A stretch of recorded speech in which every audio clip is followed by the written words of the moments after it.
7 Cities of Gold. In the previous video, we discussed the great and powerful Tartary and the global catastrophe caused by successor states. Today, we will explore a civilization that emerged from the ashes of wars and after the Ice Age completely dominated the territories of present-day Mexico and the western United States. Around 10,000 years BC, the Ice Age came to an end. The world recovered from the horrors of the Great War, and nature fully healed.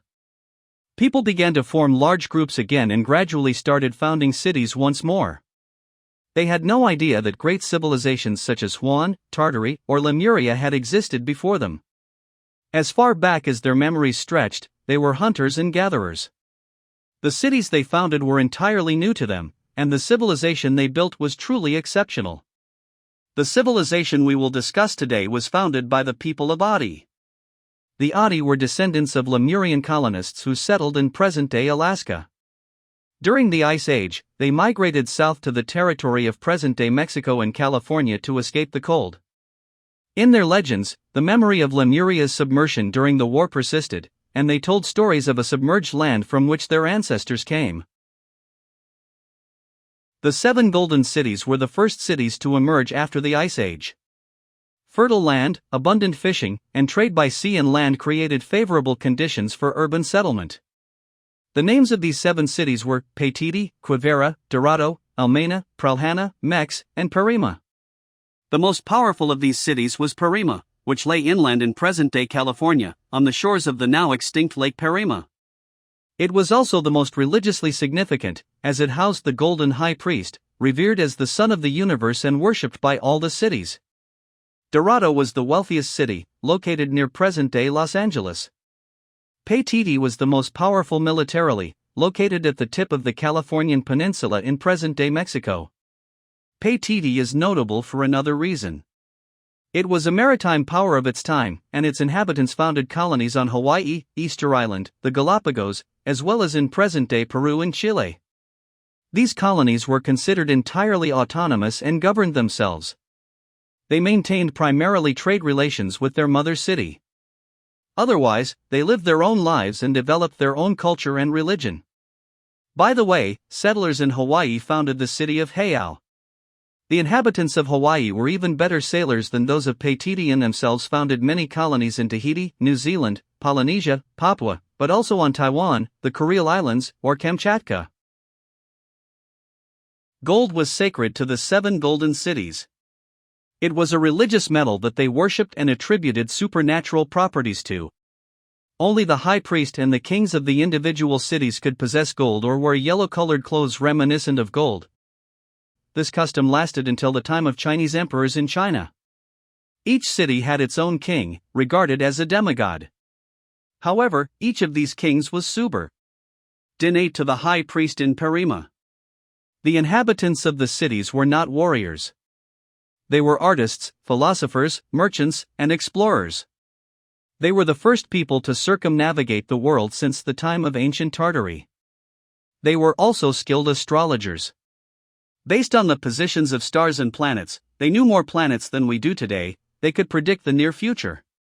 They were the first people to create a horoscope and strictly governed their lives according to it.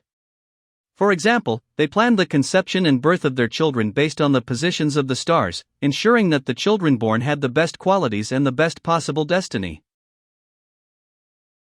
Their horoscope somewhat differed from the one used today but had 12 parts, and today's astrologers would find many familiar elements in it.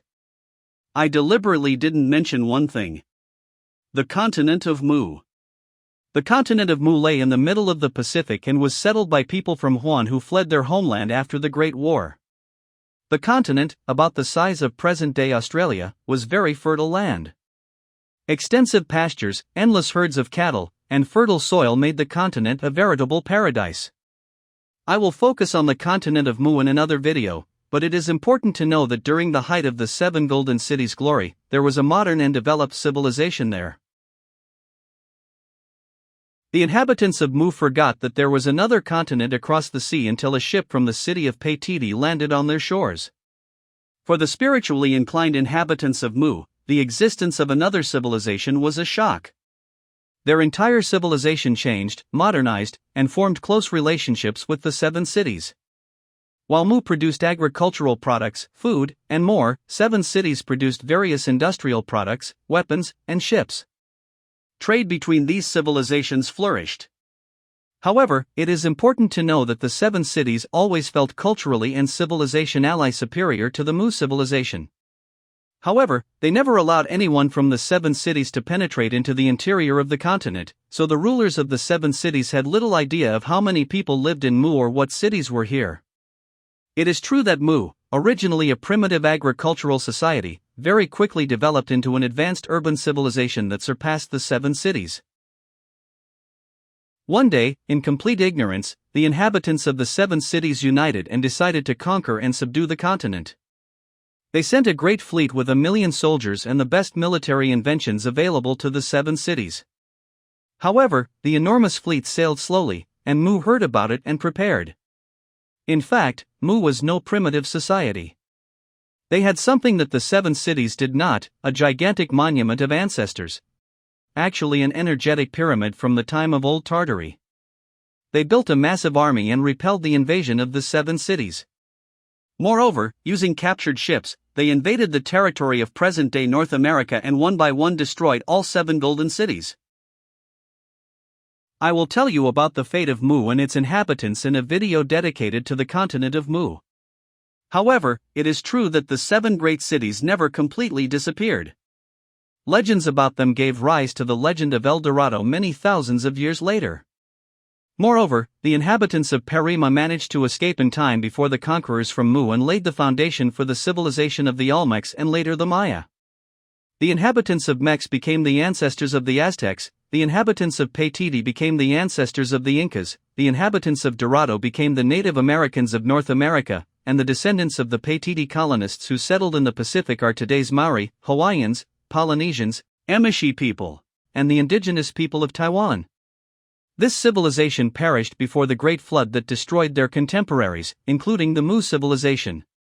However, their legacy still endures, and archaeologists are only beginning to understand it today. That's the end of this video. If you want to know more about mysteries of the universe, you can buy our latest book, The Gemstone Codex, 51 Mystical and Magical Gemstones. Link in description. Thanks for watching. If you enjoyed this video, give it a thumbs up and subscribe for more content. Leave a comment below, and don't forget to hit the bell icon to get notified about our latest uploads. See you in the next one.